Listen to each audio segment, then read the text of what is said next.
Президент Сооронбай Жээнбеков кече 29 октябрда билим берүү жана илим министри Каныбек Исаковду кабыл алды. Мамлекет башчысы билим берүү тармагы өлкөнүн өнүгүү процессинде маанилүү орунду ээлей турганын эске салды. Жолугушууда билим берүүнүн сапатын эл аралык стандарттарга ылайык жакшыртуу, мектептерде сапаттуу окуу китептери менен камсыз кылуу, курулушу бүтө элек жана авариялык мектептердин абалы, билим берүү объектилеринин жетишсиздиги сыяктуу көйгөйлөргө көңүл бурулду. Билим берүү тармагында санариптештирүү процессин тездетүү, кесиптик техникалык билим берүү системасын өнүктүрүү жана башка маселелер талкууланды. Билим берүү жана илим министри Каныбек Исаков берген маалыматына ылайык, билим берүү тармагындагы абал дыкат талданып чыкты. Учурда 2020-2030 жылдарга билим берүүнү өнүктүрүү стратегиясынын долбоору иштелип чыкты. Өлкө боюнча мектептердин электрондук картасы жана билим берүү башкармалыктарынын бирдиктүү базасы түзүлүүдө. Бул өлкөдөгү жалпы мектептер тууралуу маалыматтарды ыкчам алууга, кырдаалды анализдөөгө мүмкүнчүлүк түзөт деп белгиледи Каныбек Исаков.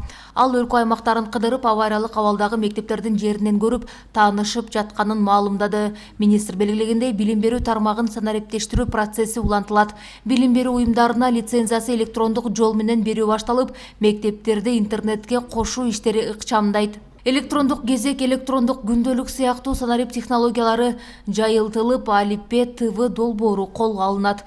Мектеп мугалимдеринин квалификациясын жогорулатууда дистанттык ыкма киргизилет. Келечек мектеби долбоорун ишке ашыруунун алкагында мектеп окуучуларын дүйнөлүк олимпиадаларга чыгаруу максаттары бар. 30 мектепке киргизилген инновациялык долбоор республика боюнча жайылтылат. Ошондой эле окутуу программасында окуучуларга улуттук таалим-тарбияны сиңирүү максаты эске алынат. Окуу китептерин даярдоого катышкан тараптардын милдеттери так аныкталып, жоопкерчилик чаралары күчөтүлдү.